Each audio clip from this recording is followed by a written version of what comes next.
بسم الله الرحمن الرحيم الحمد لله رب العالمين والصلاة والسلام على أشرف المرسلين سيدنا محمد وعلى آله وأصحابه أجمعين أما بعد السلام عليكم ورحمة الله وبركاته. I want to request from all of you from now to start making a list of common questions that you've received, common questions that you have in your mind as well about Islam. How do I answer this objection? How do I answer this? And inshallah, over the course of the weeks, you send me these questions, you send it to IPCI. So for session 12 and 13, I will have certain common questions, and whatever you as the listeners or you who are here have submitted, we will also look at answering those questions. I think we need to differentiate between two concepts that sometimes are used very loosely. The first is the concept of da'wah, and the second is the concept of comparative religion. So what is da'wah and what is comparative religion? Da'wah is simply presenting the message of Islam to a non-Muslim. So for this, you don't need a lot of studying, you don't need any in-depth, detailed studying. You as a Muslim, you know what's Islam, you know what's Tawheed, you know what's Haqq, you know what's Nabi Sallallahu Alaihi Wasallam, you know the Sahaba, you know what is Islam. You explain this to a non-Muslim. This is da'wah. And this, according to many scholars, is necessary upon everyone to do it so long as it's easy for them. So you as a Muslim, you meet a non-Muslim, you don't explain to him why Christianity is wrong or why Islam is right. You simply tell him, you know what, I as a Muslim, I worship one Allah subhanahu wa ta'ala, no one else is worthy of worship. And you give him a basic understanding of Islam. That is da'wah, and that is something that everyone in the community needs to be on board to do. So alhamdulillah, everyone here who is attending has this intention in their mind to do this da'wah. But the rest of the community, we need to wake them up to this fact that da'wah is something that everyone needs to be doing. Da'wah is aided by knowledge of comparative religion. So what is comparative religion? It's separate. Comparative religion is where I study Christianity in depth. I study Judaism. I study the history. I study the scriptures. And using that information that I learned from there, I showcase where that religion went wrong, where that religion differed from Islam. And I show why Islam is the truth and that religion is not the truth. So that is comparative religion. Here you'll need a good background of history. You might even need some philosophy. You need knowledge of other religions. This knowledge is not something that's necessary for everyone to know. Those like yourself who want to learn more about it, it's beneficial, it's good. There needs to be some people in the Muslim community, it's a fardu kifaya, some people in the Muslim community who are able to have this knowledge and pass it on to those who want to learn. And this aids in the da'wah quite a bit. So if we look at this Venn diagram here, da'wah and comparative religion are separate, but they overlap and they interlink when someone does da'wah using the knowledge he has of comparative religion, which will now make his da'wah more efficient, which will make his da'wah now, he will be able to give da'wah to a broader spectrum of people, and he will be able to appeal to people in a way that someone who didn't study it would not be able to appeal to them. So we just need to get these two concepts straight before we actually explain what this course is about. So the objective of this course is primarily comparative religion, that we are going to be learning the knowledge of other religions and how to deal with them. So one thing we're going to do is we're going to learn the knowledge of Christianity, Judaism, how does it work, atheism, and then secondly we're going to learn to utilize that knowledge in our da'wah. So one is, you know a lot about Christianity, you know about the history, you know about the Bible, but now when I approach a Christian, how do I use that knowledge that I have? Which verses should I quote? What sort of route will my dialogue take? All of these things will be taught. So this course, again, I'm just stressing this, is more focused on comparative religion and applying that in da'wah than simply teaching da'wah techniques. Although today's lecture will be about that, but the rest of the lessons will not focus on that. The third thing is to give us motivation to do da'wah. So this is an underlying motivation of this course, that sometimes it's hard to approach a person because you feel shy, you feel like maybe I don't know enough, what if he asks me something? So simply attending this course and you feel like, I have some backing behind me, I have something I want to talk about, it'll give you that confidence to start up a conversation with someone and to invite them towards Islam.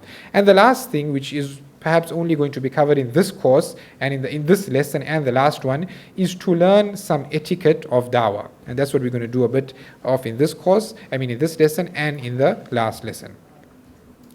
Now, since this course is focused primarily on comparative religion, what are the benefits of knowing comparative religion? So we need to understand. So we're here for a course that's going to teach us about the workings of other religions and how to identify the flaws in them. What are the advantages and benefits of knowing this? So the first is that it will assist us in our da'wah, as we mentioned. Especially if you're talking to a Christian or a Jew who is more intellectual, is a practicing Christian or Jew. Now you need to engage him on that high level. And the only way you're really going to do this is if you have this background knowledge that we are intending to learn during this course. But the second reason I think is perhaps the most important and something we all face today, especially on social media. You get these accounts, people attacking Islam, na'udhu billah, they'll say things now like Nabi Sallallahu Alaihi Wasallam, he married a young girl, they'll say like Islam says that you should kill all people, Islam is about terrorism. Now on social media or even in a public platform, we have answers to all of that. But those answers sometimes take 1 or 2, 3 pages of a proper answer, or sometimes you have to explain to the person the whole concept in 5 or 10 minutes. But on social media, no one's interested in that. They want quick answers. They want to see how you're going to silence this person. So the quickest way to do that is when you know his scriptures, you know the Bible, you know the Vedas, you know these things. You say, but see, your scripture is saying a similar thing. Your scripture, so you're not doing it to a sincere person who wants to learn. But that person who's coming with an evil intention, who's looking to try and defame Islam, is coming there with an antagonistic mindset, then you can use this to make him keep quiet. And sometimes that's necessary when you are giving da'wah, because although you know that what this person is saying wrong, there are so many people that are listening to what he's saying and may get affected with it. So this knowledge is very important for that. And every time we look at one of these other religions, we're going to look at certain things in their scriptures, which if push comes to shove and we have to bring it out, then we will be able to bring it out. So that's what we're going to look at as well. And that's a very important aspect of comparative religion. The third thing is, it really makes, when you study the other religions and you see and you identify where they went off, it'll really make you grateful for the clarity and the truth of Islam. I promise you, you'll be like, Alhamdulillah, I'm following something that makes so much of sense that I just want to impart it to the next person. It'll really make you grateful and thankful. And you'll see in some of the beliefs that we go through, and I don't mean this in a mocking way, but some of them are really wacky and weird. And we're going to get to some of them, and you're going to be like, how are people believing this? And you're going to make shukr for the belief system that you have. And the fourth thing, and this is quite interesting, is it allows us to appreciate some intricacies in the Quran and it gives us a deeper understanding of our faith. Now you might ask, how does comparative religion give you a deeper understanding of Quran and Islam? So we need to understand that a large portion of the Quran is addressing Christians and Jews. Allah subhanahu wa ta'ala is telling the Jews their own story where they disobeyed Allah subhanahu wa ta'ala. Allah subhanahu wa ta'ala is telling the Christians, لَقَدْ كَفَرَ الَّذِينَ قَالُوا إِنَّ اللَّهَ هُوَ الْمَسِيحُ ابْنُ مَرْيَمَ. Allah subhanahu wa ta'ala is addressing different sects of Christianity at times. So the only way we're really going to get a true understanding of this is if we understand those sects, if we understand those beliefs. Otherwise, it might seem to us like we won't really understand what exactly the Quran is referring to. So this is something you'll see and it's quite interesting, especially the second point, that the Bible has many stories of the Anbiya that are in the Quran, but it portrays them in a very negative light. And many times the Quran corrects what the Bible is saying. And we won't pick it up. Sometimes we'll read that we won't know that that's what's going on behind the scenes. But when you study this and we look at some examples, and I've just mentioned a few here.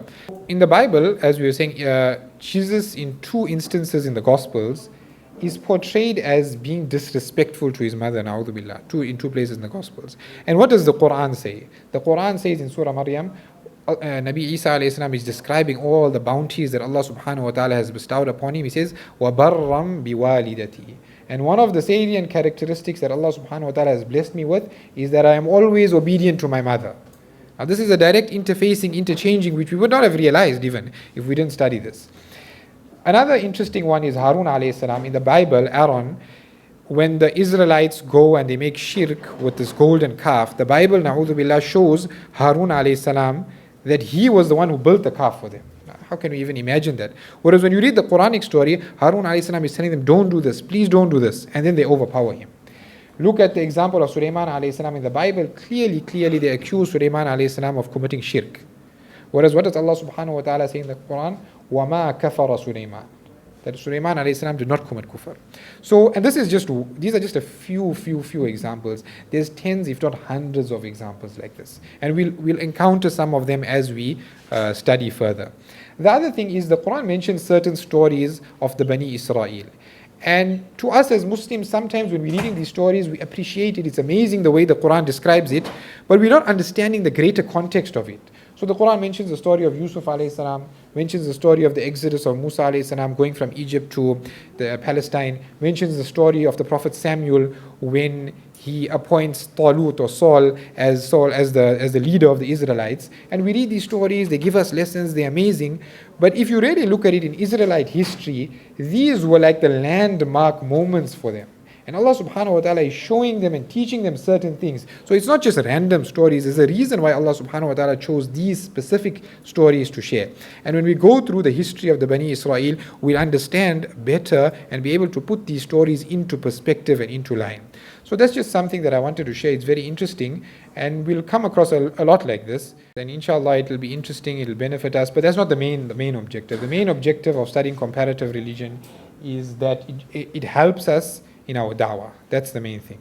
So now we go on to the second part of today's presentation, which is the importance of da'wah to non-Muslims. Now, the thing we need to ask ourselves is, why have we stopped this tradition of da'wah that was there from the time of Sahaba, from the time of Nabi sallallahu alayhi wasallam? And I was just speaking earlier with some of the brothers, Brother Ridwan was telling us, it's like a relay race, that Nabi sallallahu alayhi wasallam started off this tradition, the Sahaba picked it up, those after them picked it up, but in the last few decades it seems like we've dropped the baton on this. It seems like we haven't picked it up, and we need to understand the important place that da'wah has in the life of a Muslim to really appreciate and to really be able to put it into practice. So the biggest impediment to our da'wah is in our minds, that we don't view it as a part of our life. So we know we have to, alhamdulillah, we have to read our Quran every day, we have to make our dhikr, we have to do this, and we understand that's part of the life of a Muslim. And that's all good, alhamdulillah, that's very good, we should be doing that. But how often do we think to ourselves, I met that non-Muslim, I didn't give him da'wah, I didn't do my da'wah. We don't think that because it's not a part of our life, because we don't realize the importance and the significance that da'wah plays in the life of a Muslim. It just hasn't clicked in our minds, therefore we're not enacting it in practice. So that's one. And the other thing is sometimes we may be just too shy to carry it out. So we need to change that. And for the next few minutes, I just want to speak about the importance of da'wah, so we can change that mindset and we can go out to others and change their mindset as well. So that's the purpose of the next part of the session. So if we look in the Quran, Allah subhanahu wa ta'ala, He says, وَمَنْ أَحْسَنُ قَوْلًا مِمَّنْ دَعَا إِلَى اللَّهِ وَعَمِلَ صَالِحًا. That who can be better in speech, whose words are better than that person who calls towards Allah subhanahu wa ta'ala. Again, encouraging us, telling us that we need to call others towards Allah subhanahu wa ta'ala. In another verse, كُنْتُمْ خَيْرَ أُمَّةٍ أُخْرِجَتْ لِلنَّاسِ. That you are the best of people. You have been brought forth, Allah subhanahu wa ta'ala is addressing us, for the guidance of mankind. تَأْمُرُونَ بِالْمَعْرُوفِ وَتَنْهَوْنَ عَنِ الْمُنْكَرِ. You command others to do good. What is good? The Mufassirin mention to come towards Tawheed. وَتَنْهَوْنَ عَنِ الْمُنْكَرِ. You reprimand others from evil. What is the greatest evil? Shirk. Not worshipping Allah subhanahu wa ta'ala. So this is one of our duties as an ummah. And if we look in other verses, Allah subhanahu wa ta'ala also talks about dialoguing and discussing with Ahlul Kitab. Allah subhanahu wa ta'ala says, وَلَا تُجَادِلُوا أَهْلَ الْكِتَابِ إِلَّا بِالَّتِي هِيَ أَحْسَنُ. That when you are going to dispute and dialogue and maybe even debate with the people of the scripture, meaning the Jews and the Christians, then do it in that way that is best, except for those who are obstinate and who will not listen to you. And tell them, and Allah subhanahu wa ta'ala, even in the next verse, tells Nabi sallallahu alayhi wa sallam to tell the Ahlul Kitab, تَعَالَوْا إِلَىٰ كَلِمَةٍ سَوَاءٍ بَيْنَنَا وَبَيْنَكُمْ.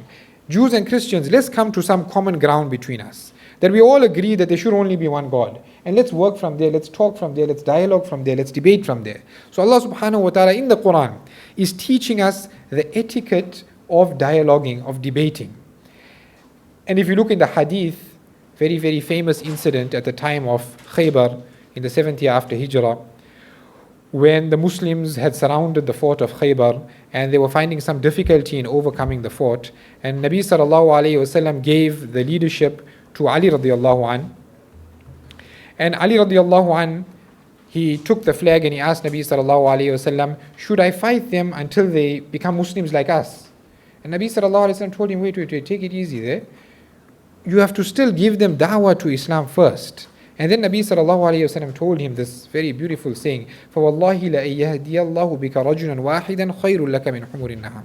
That by Allah, if one person has to come to the deen of Islam via you, because of Allah subhanahu wa ta'ala bringing him via you. This is better for you than precious red camels. In our terms, we could say it's better than having an abundance of wealth. So looking at the Quran, looking at the hadith, understanding the mentality that Allah subhanahu wa ta'ala wants us to have. If we look at the prophets in the Quran, just look at the efforts of Nuh alayhi salam. Allah subhanahu wa ta'ala tells us the story of Nuh alayhi salam in Surah Nuh. And Allah subhanahu wa ta'ala is mentioning it to us for a reason. One is to give Nabi sallallahu alayhi wasallam consolation that you are striving so hard and yet very few people are accepting. But look at Nuh alayhi salam. He also had to go through something. Inni da'awtu qawmi layla wa nahara. He says, I'm calling my people day and night, day and night. For centuries, Nuh alayhi salam was calling them to Islam. Centuries. And very few people accepted Islam. But Allah subhanahu wa ta'ala showed us the way he tried. Jihara, a'lantu lahum, wa asrartu lahum israra. Nuh alayhi salam tried every single method of da'wah you can ever imagine. He spoke to them one-on-one. He spoke to them in a group. He tried advising them publicly, privately. And all of this is mentioned in the Quran to show us the different methods of da'wah. Look at Ibrahim alayhi salam in the Quran. He reasons with his people using solid logical reasoning on one hand. On the next, that was publicly with his whole people. He takes his father aside, and we're going to look at this 4-step process of da'wah of Ibrahim alayhi salam. And he advises him softly, he asks him, he uses a very subtle, emotional approach with his father on the other hand. And then we see after that, what does he do? He takes a very physical approach. He destroys the idols to try and show them in a shocking way that what are you doing? So look at the different variety that the Quran is presenting to us, how we can make clear to the disbeliever that what he's believing is wrong. And this is really exemplified in Ibrahim alayhi salam in many ways. Another very fascinating example is the story of Yusuf alayhi salam. Now we should remember that when anyone is telling a story, you cannot mention every single detail of the story. We choose selected portions that are relevant. And this is no different in the Quran. Allah subhanahu wa ta'ala, when He shares with us a story or a portion of a story, it's because there's a lesson in that story. Now let's look at Yusuf alayhi salam. He found himself in prison because he refused the seductions of the wife of the governor in whose house he was staying. Right? And he found himself in prison, and 2 youngsters entered the prison with him. And they shared with him these dreams that they had, and they wanted an interpretation. So Yusuf alayhi salam tells them that, see, I'll give you the interpretation, you rest at ease, before the food is served in the prison tonight, you'll get the interpretation. But in that interim period, what does he do? He seizes that moment to give da'wah. And Allah subhanahu wa ta'ala records the da'wah that He gave to His people, and we're going to look at it a bit more in depth later on. Allah subhanahu wa ta'ala records this da'wah that He gave to His people in this interim. He saw an opportunity and He seized the opportunity, and Allah subhanahu wa ta'ala recorded it for us to take lesson from it. If we look at Nabi sallallahu alayhi wasallam's life, Allah subhanahu wa ta'ala describes him in a very unique way twice in the Quran, using similar words. Allah subhanahu wa ta'ala says, لَعَلَّكَ بَاخِعٌ نَفْسَكَ أَلَّا يَكُونُوا مُؤْمِنِينَ. That, O Muhammad sallallahu alayhi wasallam, it seems as though you're going to destroy yourself because of the grief, because of the worry, because of the distress of your people not accepting Islam. So what does that tell you about Nabi sallallahu alayhi wasallam's concern? What does that tell you about his mindset, about his fikr, about the way he thought about humanity? And most of the life of Nabi sallallahu alayhi wasallam was simply calling non-Muslims to Islam. The entire Meccan period, if you have to look at it, for years Nabi sallallahu alayhi wasallam is calling people to Islam. He goes to Ta'if, he goes to the Hajj fairs. Whatever difficulties he faced, the amount that he has done is unbelievable. Nabi sallallahu alayhi wasallam went through all of this here, but his purpose was what? To get the message of Islam through to these people. Eventually he gives da'wah to the Ansar in Medina. He gives da'wah to all of the Arabian Peninsula. He sends letters to Yemen. He sends letters to Egypt. He sends letters to the Roman Empire, to the Persian Empire, to the people in Bahrain. Until eventually a massive portion of the world at least got the da'wah of Islam in the lifetime of Nabi sallallahu alayhi wasallam in those 23 years. Imagine for one person to have so much of impact, unprecedented in history, that one person could have changed the face of the world in a span of just over 2 decades. Something amazing about Nabi sallallahu alayhi wasallam. And this is what he taught the Sahaba radiallahu anhum as well.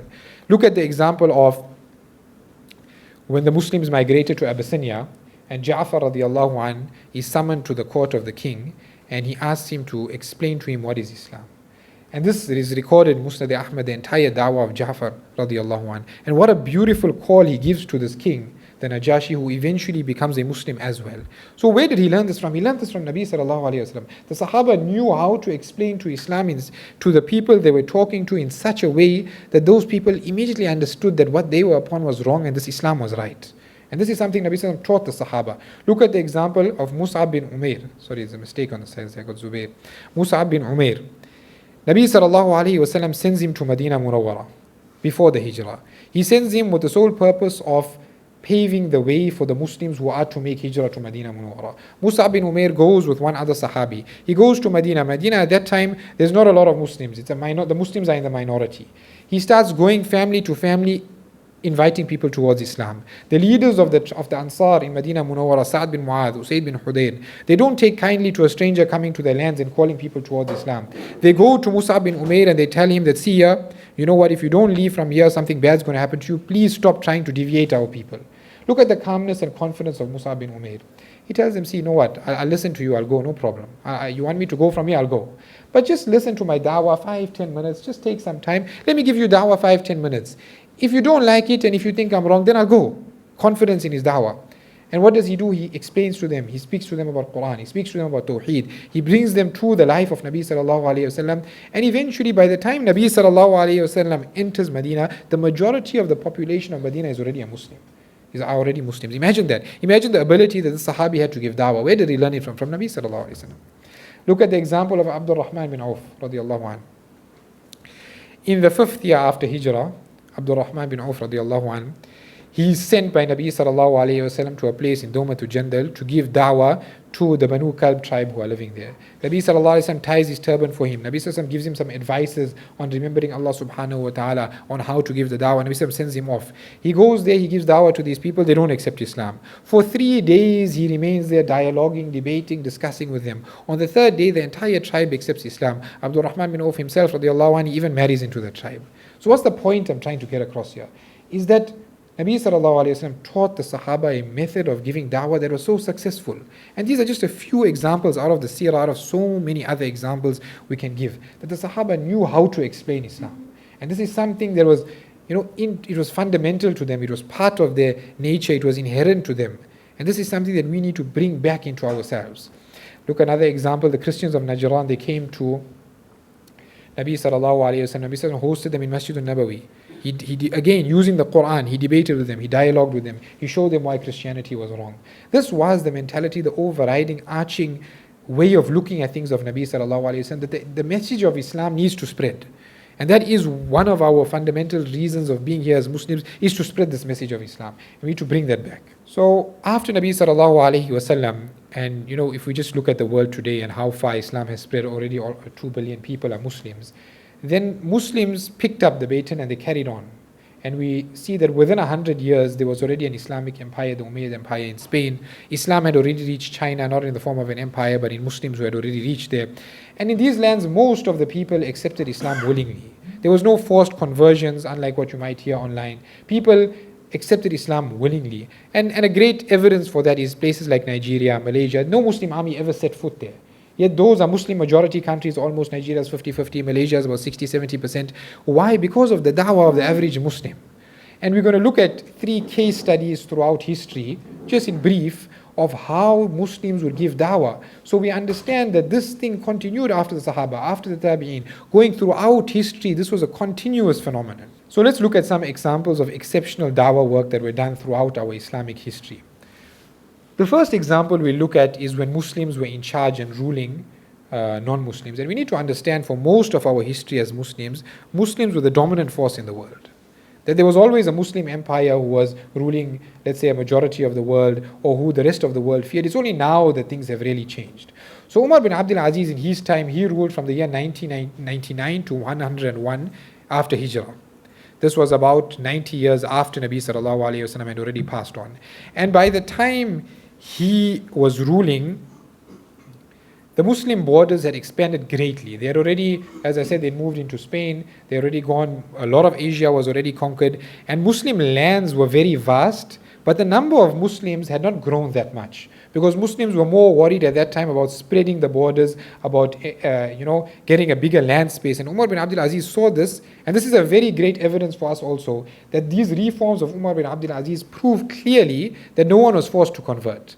That's why, because there were large groups of non-Muslims still within the Muslim empire. So Umar bin Abdul Aziz set about enacting certain reforms in the government. He set aside some money to train da'is, to train scholars, to go to those areas which were non-Muslim areas and to live there, bring them to Islam and teach them Islam. And there in North Africa, the Berber tribes accepted Islam fully in his reign. So this was a landmark moment in the history of Islam where Umar bin Abdul Aziz took it upon himself. He didn't spread the borders of Islam any further. In his reign, the borders of Islam remained the same of the Islamic empire. But what he did was, he made sure that those who were living within the empire, the dawah reached them. And like this, huge swathes of Muslims entered Islam.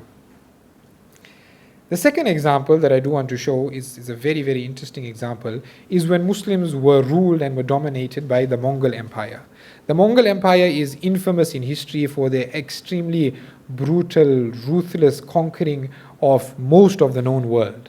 And what happened was, in the 13th century, Genghis Khan, a very famous warrior, decided to set out on these conquests. And he started conquering from the east, going west towards Asia, taking most of Asia, destroying the Muslim empires in the process.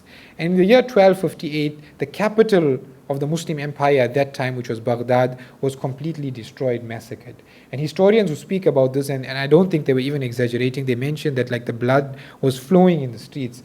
Like men, women, children were being massacred. For 3 days it was permissible to just kill Muslims. That was Ibn al-Athir, who's a historian who was living around that time.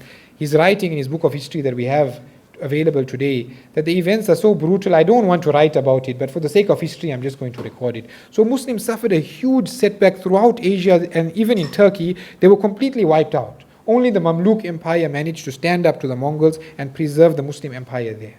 And what happened was, the Mongols took over. They allowed the Muslims a certain level of religious freedom, together with the Christians, together with the Buddhists. And the Mongol Empire split into these four hordes, these four different empires. And within 100 years, this is something for us to remember, within 100 years, 3 of these 4 Mongol empires became Muslim empires. And Islam was restored in Asia. How was it restored? Not through fighting, not through any intellectual prowess. It was restored because those average Muslims who were living there gave dawah to the kings. Those kings accepted Islam, and these empires became Muslim empires within 100 years. And Maulana Abul Hassan Ali Nadwi recalls this in his Saviors of the Islamic Spirit, where he mentions that the saviors of Islam on that day were not the scholars on that day. It was not the armies of the Muslims. It was your average da'i who took it upon himself to explain Islam to the non-Muslims in such a beautiful way. And the Western historians write that the odds were stacked against Islam in this state. The Mongols didn't like Islam too much. There was Christianity, there was Buddhism, but 100 years later it was Islam that had prevailed. And one example, the grandson of Genghis Khan, he was traveling once. He was a non-Muslim. He was running one of these empires. He was traveling once, he saw 2 Muslims. He was bored, so he just asked them, what is it that you believe? What is Islam? And 2 random, just your average Muslim. The way they explained Islam to him, he entered into Islam. His whole empire now followed him as well. And they became a great ally to the Muslims who were able to eventually slowly defeat the Mongol Empire. So this is a very powerful example to remind us the power that your da'wah has. Sometimes you think you're inviting one person to Islam, but he knows 10 other people. They know 10 other people. It's a ripple effect. It's a domino effect.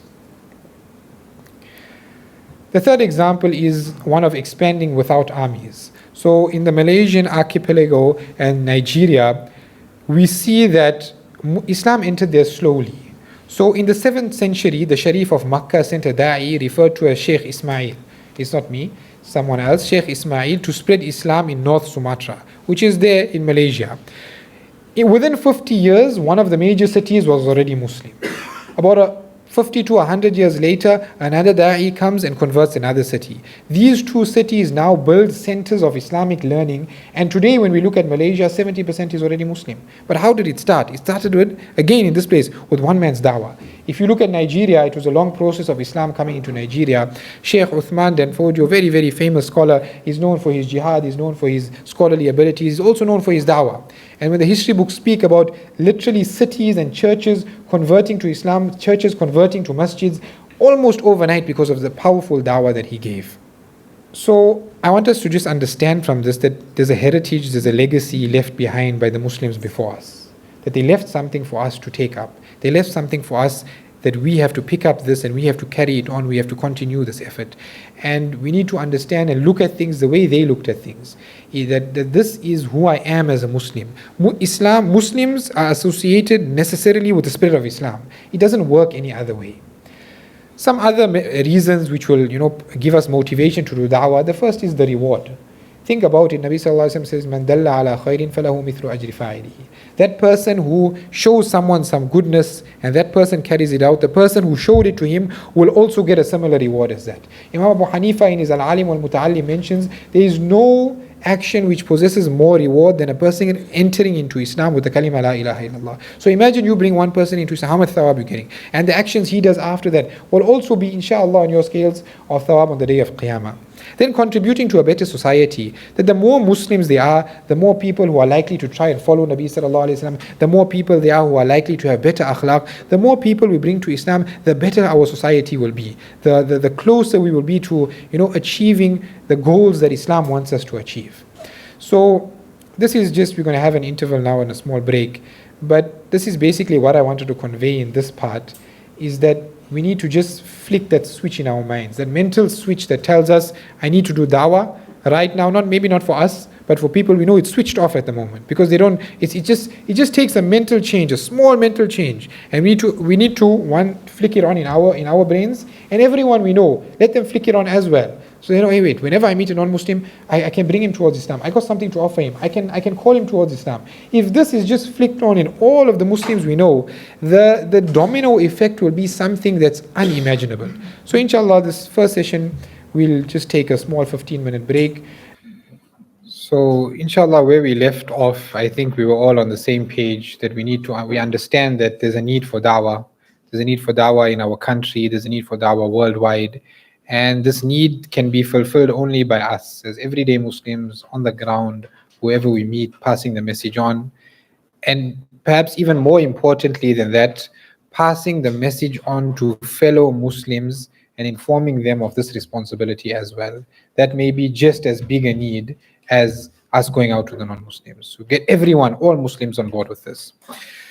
So we're just going to look at, and this is a small section because there's people here in the audience who are much more qualified than me about this section, qualities of dawah, tips and techniques when it comes to dawah. So certain things, as with any act that's done for Allah subhanahu wa ta'ala, there's certain prerequisites, there's certain things we need to have, certain qualities which we must inculcate to make our dawah more effective, and even just to give a dawah that does more good than bad. So the first quality we need to have is ikhlas, sincerity. That recognize that when you go out for da'wah, you are doing an act of ibadah. And Allah subhanahu wa ta'ala in the Quran, when He's talking about the Ahlul Kitab, He says, وَمَا أُمِرُوا إِلَّا لِيَعْبُدُوا اللَّهَ مُخْلِصِينَ لَهُ الدِّينَ. That they were not commanded except to worship Allah, being completely sincere to Him. And this is a principle for us as well. When we're going out for da'wah, it's very, very easy to get caught away with numbers. How many people listen to me today, how I can convince this person and that person. And it's very easy for that to become your goal instead of actually the pleasure of Allah subhanahu wa ta'ala, which is your goal in every single action that you do, is the pleasure of Allah subhanahu wa ta'ala. So we should constantly be checking our intentions. Are we doing it to showcase our abilities, or are we doing it to uplift the deen of Allah subhanahu wa ta'ala, to make i'la'u kalimatillah? And when there's true sincerity involved, then if we see another organization doing something, we see other people doing da'wah more successfully than us, we get happy. It's not that we see it as competition, oh, they're getting the attention, because we're all serving the same goal. There can be no competition between organizations when it comes to da'wah. It just doesn't make sense, because they are doing what you want to do. You are doing what they want to do. So everyone's on the same page, if and only if there's ikhlas and sincerity behind what we're doing. If there isn't, if it becomes about the numbers, then it's very easy to go into competition with someone else when you're doing something that's an ibadah. It's a very dangerous trap, very easy to fall into. Imagine you have that ability that when you speak, people are listening to you, they're getting convinced by you. It's so easy to make that your focus and your goal instead of the pleasure of Allah subhanahu wa ta'ala. So we have to keep reminding ourselves about this. The second thing that it's a bit of a spiritual side here that we need to have is reliance upon Allah subhanahu wa ta'ala, true tawakkul, and realize that the results are only from Allah subhanahu wa ta'ala. That sometimes we go out and 1 hour, 2 hours, no one listened to us, no one really took to our dawah, and we feel despondent. So we need to realize at that moment that it was the command of Allah subhanahu wa ta'ala that no one listened. On other times we go out and everyone's listening to us and everything is going well and we begin to think that we are the ones that are doing something. If we have the ability, I'm doing something right, it's from me. Again, there we need to remind ourselves, no, no, no. That result that came only from Allah subhanahu wa ta'ala. So when you have this reliance upon Allah subhanahu wa ta'ala, it keeps you in check. It prevents despondency and it removes complacency at the same time. So very, very important. We realize that, you know what, better du'at than us. The Anbiya of Allah subhanahu wa ta'ala spent so many years and they didn't get massive results. So it's not about results at the end of the day. They had more acceptance than us, much more acceptance than us. This whole work is about gaining the pleasure of Allah subhanahu wa ta'ala. So these two factors, if we combine them, I think we realize that whenever we do dawah, we need to inculcate a spiritual side into our dawah. Constant reminder. So before we go out, we just remind one another, we're going out for the sake of Allah subhanahu wa ta'ala. These are the etiquettes. Try and keep cool. Don't get angry. Remind one another. Give out good akhlaq. Remind each other that you're representing Allah subhanahu wa ta'ala and the deen of Allah subhanahu wa ta'ala. Before you go out, make a small dua because it's the help of Allah subhanahu wa ta'ala that we want. What differentiates our dawah from a Christian missionary's dawah? One is obviously we are on haqq. He's not on haqq. It's a big differentiating factor. But the other thing is that we have the help of Allah subhanahu wa ta'ala. We are trying to get the help of Allah subhanahu wa ta'ala. So before you go out, yes, you remind one another and you make a small dua that, choose someone in the group. Let's make a small dua. Let's call the help of Allah subhanahu wa ta'ala. Ya ayyuhalladhina amanu ista'inu bis-sabri was-salah. You could even read 2 rakats of salah if you want.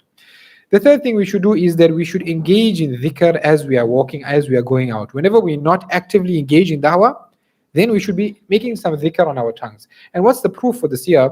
Allah subhanahu wa ta'ala, when he sent Moosa alayhi salam to Fir'aun, he says, idhab anta wa akhuka bi ayati. That you and your brother go, Moosa alayhi salam, Harun alayhi salam, go to Fir'aun. Bi ayati, you got proofs, you got evidence, you got a sign for Fir'aun. Bi ayati wala taniya fi dhikri. But it doesn't stop there. You got the evidence, you got the logical proof. But do not fall short in remembering me. So Allah subhanahu wa ta'ala is explaining a process to Moosa alayhi salam. You got the physical means. You have the ability to convince the man. Moosa alayhi salam had a staff that could turn into a stick. Amazing miracle. No one can deny that miracle. Yet still, no matter what your abilities are, remember, wala taniya fi dhikri. Don't fall short in remembering Allah subhanahu wa ta'ala because both are needed. Great physical ability is needed in this world, and at the same time, great help from Allah subhanahu wa ta'ala is needed for us, for our dawah to succeed. So it's a very important point, also inculcating the spiritual side. When we finish our dawah, we're coming back, maybe we just spoke to someone, then we make istighfar, we seek forgiveness. Like we do after salah as well. Even though it's an ibadah, we worshipped Allah subhanahu wa ta'ala in a way, but we didn't carry it out in the best way that it could have. We fell short somewhere. We're human beings. So we make istighfar when we're coming back. And after we come back, we report whatever happened, to someone senior, say we met this person, this was the response. So whatever we're doing is being kept in check, is being monitored by someone senior than us. So something very important in the dawah scene is make it spiritual as well. Don't only make it about evidences and proofs and convincing and arguing and this. Get the help of Allah subhanahu wa ta'ala. That's just as important as learning about all of this here. That sometimes a person, he doesn't know how to speak, he can't do anything. But if he's sincere and Allah subhanahu wa ta'ala helps him, so many people can enter the fold of Islam. It has happened in the past. So just keep that in mind also, that as much as we're learning, we need the spiritual side as well. The second thing we need to have is knowledge of what we are calling towards. So we need to have knowledge of Islam, knowledge of Tawheed, basic knowledge. It's not like you need to be an alim or something, just the basic knowledge that, when I'm giving dawah, I should give dawah how Nabi sallallahu alayhi wasallam gave dawah. That he gave dawah primarily focusing on Tawheed. When he sent Mu'adh bin Jabal out to the Ahlul Kitab, he told him that first you make sure that they come onto worshipping Allah subhanahu wa ta'ala. Then you tell them about salah. In zakah. So there's a step-by-step process. We need to understand the priorities when we're giving dawah. We need to understand what Nabi sallallahu alayhi wa sallam prioritized and how he did it. So it's a basic knowledge of what we're calling towards. And we need to know what we know and what we don't know. Don't engage in certain discussions when you know that your knowledge base has not fully encompassed those discussions. Now you want to get into intricate discussions about this and that, but you haven't understood it fully. So know what you know and stick to what you know. And as you grow your knowledge base, you can then go into further discussions. The second thing when it comes to knowledge is we need to know who we are calling. So you're talking, the way you will approach an atheist will differ from the way you will approach a Christian. The way you will approach a Jew will differ from the way you will approach someone who's just absolutely confused. So you need to understand a bit about his background so you know how to approach him. And the way it's mentioned that when Allah subhanahu wa ta'ala said Musa alayhi salam to Fir'aun, now you need to know he's a leader. I can't come to him and dictate terms to him. So Allah subhanahu wa ta'ala says, فَقُولَا لَهُ قَوْلًا لَيِّنًا. Speak to him in a soft, nice way. Maybe he will take heed, he will take understanding. So this is a person, I need to approach him in this way. This person responds to certain things better, I will approach him in that way. So we need to have knowledge of who we are calling, what's the background, what they better respond to, and the methods of inviting. Then what are the different methods that I can use once I know this person, once I know what he responds to. So the da'i should know how to approach each subject matter that he selects to discuss when he's calling to Islam. So he should employ a suitable approach, and he should know that, is this subject controversial, is it not controversial, will this work with this person? And it's something, again, a lot of these things we're only spending, let's say, 30 minutes on this topic. It comes with practice. That I can tell you as much as I want to tell you now, but myself also, I don't have enough practice. We all, as we speaking, as we trying it out, we're giving dawah, we learn these things, we pick it up. So this is just a broad outline, so we know basically where we are. But the true learning comes from experience. Experience will teach you what all of this here that we are doing will not be able to teach you. Another quality that the da'i needs to have is impeccable character. So at times, even the strongest of proofs can't do what just being good to a human being can do. Just being good to someone, being kind to him, and he sees that you are different. The way you act in a situation is different from everyone else around him. This already will draw him. If you have good character, your very existence is dawah. Your very existence in the public sphere is dawah by you having good character. Yes, of course, it doesn't stop there. Some people mistakenly think that it stops there. After that, you need to also invite the person, but it must start off with good character. When they see you in a tough situation, when they see the way you respond, the way you remain calm, the way you are patient, already they'll understand there must be something else behind this. This will already take them, and you can start a conversation from there. The other thing is, if you start off on the front foot and you try and tell him, your beliefs are wrong, what about this? Oh, you believe this. Immediately, he's going to go on the back foot, he's going to go into a shell, he's going to become defensive, he's going to become antagonistic. Now, he's just going to become stubborn, he's not going to listen to what you're saying. So already by being, proud and like you're putting him in that shell and he's not going to listen to what you're saying. Whereas you need to speak nicely with decorum, with, show a good, have dignity when you're speaking. So, and remember, to keep this into us, we must remember that we are representing Islam. That's what's happening here. We're representing Islam. If we remember this, then we'll always watch the way we talk, the way we behave, the way we act in public, because we're representing Islam. The other very important quality is patience. So, as sometimes when we have these discussions and we talk about dawah, we'll get the enthusiasm, we'll get the determination that I want to go do it. And then what happens when you really go do it? You spend half an hour, no one's looking at you, people are busy, they're giving you weird looks. What are you trying to do? Why are you trying to talk to me? Why are you giving me this pamphlet? And you feel like, hey, half an hour, this is all hopeless. And you feel like you just want to, lose hope because I had all of these expectations and now nothing's working for me. So people will ignore you, they'll make you feel small, they may even insult you. But remember one first consolation, this is nothing compared to what the Anbiya alayhi salam went through. Absolutely nothing. We were speaking about Nuh alayhi salam earlier. Inni da'awtu qawmi layla, one day and night for centuries. Just imagine that. And Allah subhanahu wa ta'ala mentioned those stories for a reason. One is to console Nabi sallallahu alayhi wasallam, we said, and also we can take consolation from this, that we are going through nothing compared to what Nabi sallallahu alayhi wasallam went through. And the second thing is we should not be so short-sighted to think that I'm just going to speak to someone and become a Muslim like that immediately. Sometimes it's a long-term process. Months, years can go before a person. This is a belief. Remember, this is a belief that a person held within him from the time he's a child. He's believing this thing. And we are so naive that we think that we can talk to him for 2-3 minutes and it's just, no, the Sahaba could do that sometimes. It's not easy for us to do that. It'll take us, a few days, a few months. We'll work on him slowly, and undo all of those years of wrong belief that he had. Can't just happen overnight. Maybe in certain cases, but it's not going to always be like that. So we need to have patience and remain steadfast in these situations. The other thing is that we have tact and wisdom. So someone's busy waiting in line at a bank or something, and you see this as an opportunity, but his mind is busy. He got a certain thing that he needs to fulfill. You can't disturb him at that time. So you have to have tact and wisdom when you're approaching someone. And you have to know how to start someone. So you see someone there, you see a Christian, maybe you can ask him, okay, can you explain to me the Trinity? But that might be can you make certain statements that will make the person think. So earlier we were discussing the Mongol invasion. One of the hordes, the leader, his name was Ghaz, and he was a non-Muslim. And once while he was out hunting, he came across a Muslim and he insulted this Muslim and he told him, "You worse than my dog who I'm hunting with." So the Muslim said, "Well, if it wasn't for this iman I had, then what you're saying is correct." So it stuck, that this person didn't get angry. He didn't respond how I expected him to respond. And now he's saying that I'm correct, but if only it wasn't iman. So now he asks further questions. And he asked further questions. And he's intrigued. And after that, this person gave him dawah. He became a Muslim. That was how one of the hordes accepted Islam. So we need to be able to know, how to start up a conversation. And again, this comes with practice. Like some people are more gifted than others, but the more you try it out, and people will ignore you, you'll get it wrong many times, and it's going to be hard. But eventually, you learn a way of starting a conversation with someone.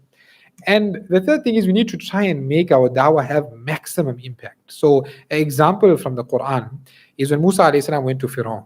Musa alayhi salam goes to Fir'aun. Fir'aun says, okay, fine.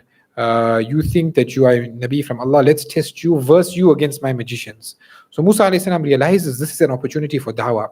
So he tells Fir'aun, okay, we're going to have it on Yawm Zina. We're going to have it on a holiday when everyone's not at work. So I know everyone's going to come for this showdown now between me and the magicians. We're going to have it duha.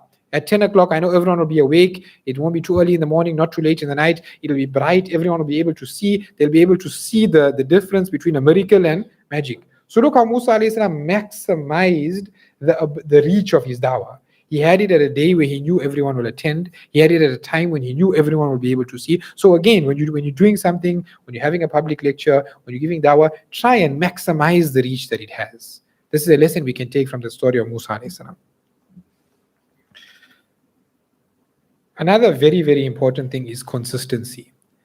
That we were speaking earlier, sometimes your efforts show up years later. Years later, someone will come to you and say, you told me this and it really affected me and I've been thinking about it. I want to know more. Years later. And if you are not consistent, you haven't made a name for yourself, you're not in the same place, people won't know where to find you.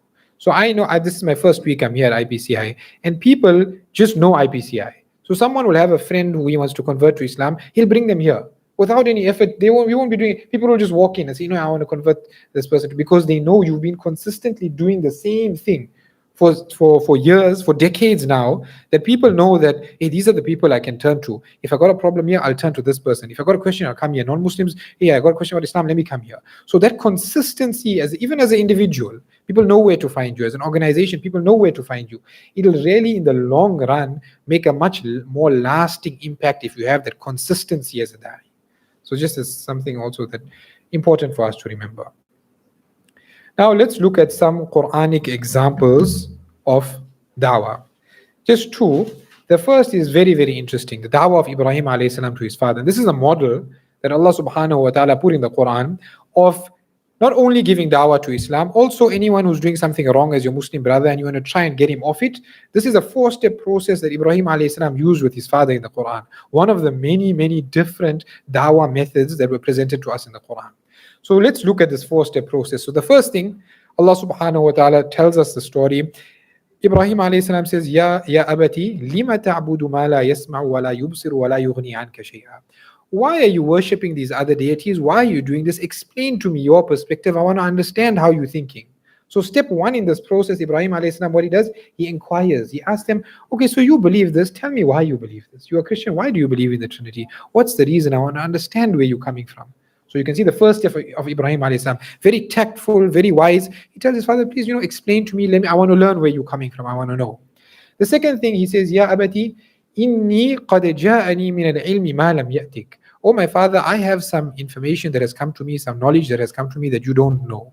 What is the second step? You tell the person that, see, I have some information that I want to share with you. Okay, you shared with me your perspective. Now I want to share with you certain information. This was the second step of Ibrahim alayhi salam. So he says, Inni qad ja'ani min al-ilm. I got another perspective, another thing that I want to share with you. And then you share with him your beliefs, you share with him your thoughts on what he said. The third step Ya abati la ta'budi shaitan. So after he shared his perspective, you shared your perspective. Now you turn to him and you give him some nasiha. That I understood where you're coming from. I explained to you where I'm coming from. Now I just want to give you some advice. So Ibrahim alayhi salam advised his father nicely. Ya abati la ta'budi shaitan. You shouldn't do this. And he explained to him further. So you explained to him why what you're doing is wrong. Give him some advice. So step number 3 of Ibrahim alayhi salam here was advice. He advised the person. And the fourth step, Ibrahim alayhi salam says, Ya abati, inni akhafu an yamassaka adhabu min ar-Rahman. That I fear that some punishment will come to you. So the fourth step is you remind the person. You remind him that this life is serious. It's not a joke. That one day we're going to die. Yes, every single person who you are talking to is going to agree that he's going to die. After that, what's going to happen? You remind him of the severity of the situation. So this was the 4-step dawah process of Ibrahim alayhi salam. First, you inquire of the person of their beliefs. Then you share your beliefs and your perspective. The third thing you do is you advise the person, you give him some nasiha. And the fourth thing you do is you remind him of the severity of the situation, of the fact that we're going to have to stand in front of Allah subhanahu wa ta'ala. So it's a very beautiful, again, it's not hard and fast. It'll differ from person to person. But this is a framework and a step-by-step process Allah subhanahu wa ta'ala has showed us in the Quran. Another nice process which we discussed already was the da'wah of Yusuf alayhi salam whilst he was in prison. And the way he started it off was slightly different. Again, here he was more in a position of authority, unlike Ibrahim alayhi salam and his father. He was in a position of authority because they were depending upon him for the interpretation of the dream. So he starts it off and he says, Inni taraktu millata qawm. He explains his position. He explains why his position differs from the other person's position. Then what does he do? Ya sahiba sijni a'arbabun mutafarriquna khayr am Allahu al-wahid al-qahhar. He gives a logical proof for his belief. He says, think about what we're saying here. Which one makes more sense? One all-powerful being, or all of these different deities that you are worshipping that are controlling different portions of the world? Which one makes more sense? He gives a logical proof for his belief. And the third step is he shows the flaw in the listener's belief. So he says, all of these gods that you're working, ma ta'buduna min duni illa asman. They're not real things, they're not real entities, they don't really exist. So he shows the flaw in the other person's belief. So this is a slightly different form of dawah given by Yusuf alayhi salam in the prison, where you start off, you explain to the person your position, why it's different, you give a proof for your position, and then you show the flaw in his position. Whereas Ibrahim alayhi salam is more where if it's someone else who maybe has slight authority, so you ask him, you inquire from him, then you share. A slightly different process. Both of them are very beautiful, but you can see there's this thought behind it. It's not simply blurting out things and just telling people things. It's a thought process trying to get the person to where you are and how you are thinking. So that was the dawah of Ibrahim alayhi salam and Yusuf alayhi salam, which are nice models for us to follow also when we are talking to people. So different forms of dawah. So now, inshallah, we have some determination and desire to go and give dawah. So how can we do it? So one is you talk to random people. So you go like how the IPCI does Fridays and Saturdays. We set up a dawah table somewhere. We give out pamphlets to people who are walking around in the malls. We try and engage with them in conversation as best as we can. Sometimes it works, sometimes it doesn't work. We have brothers here who are doing excellent, wonderful work. Another very easy way is an opportunity. Someone will come to you and he's trying to sell you insurance. So you tell him, I'll listen to you for 5 minutes, you listen to me for 5 minutes, and you give him a dawah after that. These are with random people, you're probably never going to see them again. So your dawah will be different compared to if you're talking to someone who's like a colleague and a neighbor. These people now, you're going to interact with them daily. You can't just picking on the religion. Is going to create an antagonistic attitude. How you're going to live with them for the next few years. So slowly you start with akhlaq. You give them a gift here on Eid day. Maybe you invite them to your house for supper. Then you start up a conversation. It's a long-term plan you have with them. But every non-Muslim that you meet, who you can engage in conversation with, you have some plan. Either it's short term, I'm never going to see him again. Either it's long term, with the neighbor, okay, slowly, in a few years we'll be on good terms and then I can give him dawah. But every person you meet, you have this plan. How am I going to get him closer towards Islam? Whatever it is, whether it's the ways we mentioned here or any other ways that you can come up with yourselves. But no person must escape you and you think, I'm just going to leave it like that. At a public level also, you can arrange for your masjid to have an open day or masjid tours. You can have discussions and debates. You can deliver lectures if you want to. The other thing is using media. So recently we met an alim in Joburg and he told us that the mimbar has now moved online. That the places where you're getting your biggest crowd, so to speak, is online. That the most packed bayan you're going to get is 1,000, 2,000 here in Durban. Online, you're getting people 10, 20, 30,000 people, for even way more than that also, following the content of one person.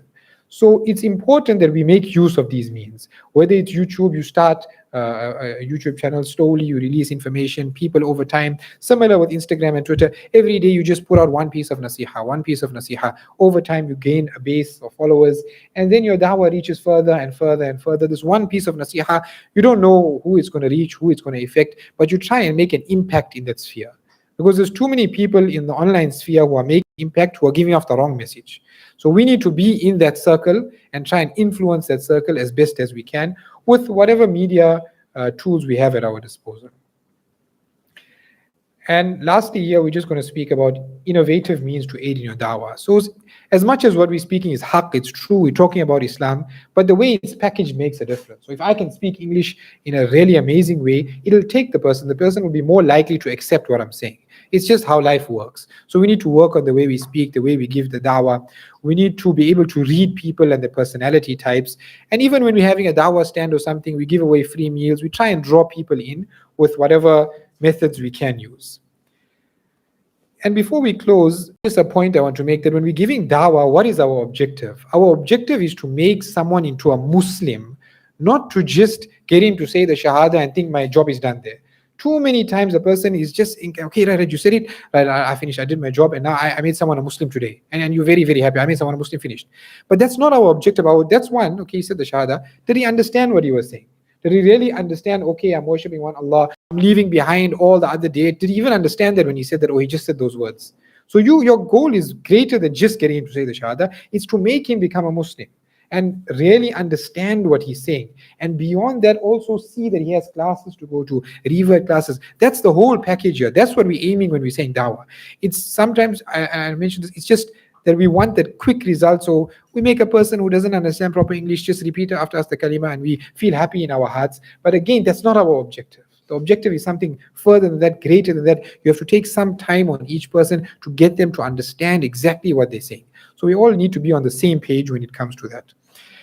So the takeaway, inshallah, from this entire presentation, I know I took up a lot of your time, I hope everyone enjoyed it, was that we start the dawah now. Wherever it is, whoever you are, whoever you meet that's a non-Muslim, you try your best. Whether it's a long-term plan, you're just giving him a chocolate now, or whether it's a short-term plan, you're going to tell him about Islam, but you start it now. And perhaps even more, and I'm stressing this, even more important than this, is other Muslims who are not here, who perhaps have not realized that this is such an important need of our time, we get them to understand this. Because maybe 30 of us here, we all have this concern and worry, and we have some knowledge, we're going to go give a dawah, we can have a certain impact. But if the entire Muslim community of Durban tries the same thing, the impact will be 10, 20, 30, 100 times, 1,000 times more than that. So it's just as important to give dawah as to explain to the next person the importance of giving dawah. So these two things, inshallah, the takeaway from today's lesson is that whatever else we learned, let us start and let us get other people to start as well. I thank you all for listening, inshallah. I don't know if there's any questions, but this after the lecture, every week there will be a session for questions, but those generally will be discussing atheism in the next session, Christianity after that. So we're hoping to have a lively Q&A session. I'm not sure if there's any questions today, or if anyone has anything to add also. It's fine. Anyone has anything to say or add now? My name is Rafiq Osman. I am 70 years old. I have worked for 20 companies, and all those companies was glass, insurance, big companies. But I never sold glass. I never sold anything besides Rafiq Osman. So if you're going to do dawah, you have to sell yourself first. Your character and your introduction. And always when you're selling in South Africa and all companies, there's only salespeople that are order takers. I was not an order taker. I was an order maker. And I want you all to be order makers. When you get that sister into Islam, make sure her brother, her family, her uncles, her relatives, don't stop by one. Stop with and get all the community. But if you take that order and you make it, she will be bringing you clients at the end of the day. Jazakallah. So always remember one thing, sell yourself, your character, and your introduction. Jazakallah. So inshallah, if that's it for today, and I hope to be seeing all of you next week. We're going to be discussing something very interesting and a new trend that's really growing, atheism, and how to counter it, how to counteract it. And inshallah, we're hoping that's going to be a very informative session. Subhanallah wa bihamdi, subhanakallah wa bihamdika, nashhadu an la ilaha illa anta, astaghfiruka wa atubu ilayk.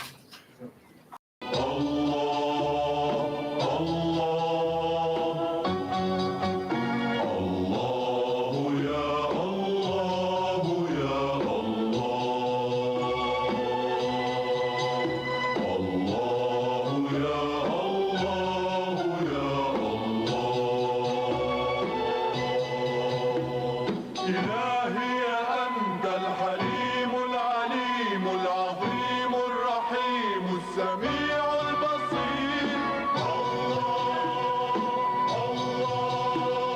إلهي أنت الحميد المجيد الرشيد الشهيد اللطيف الخبير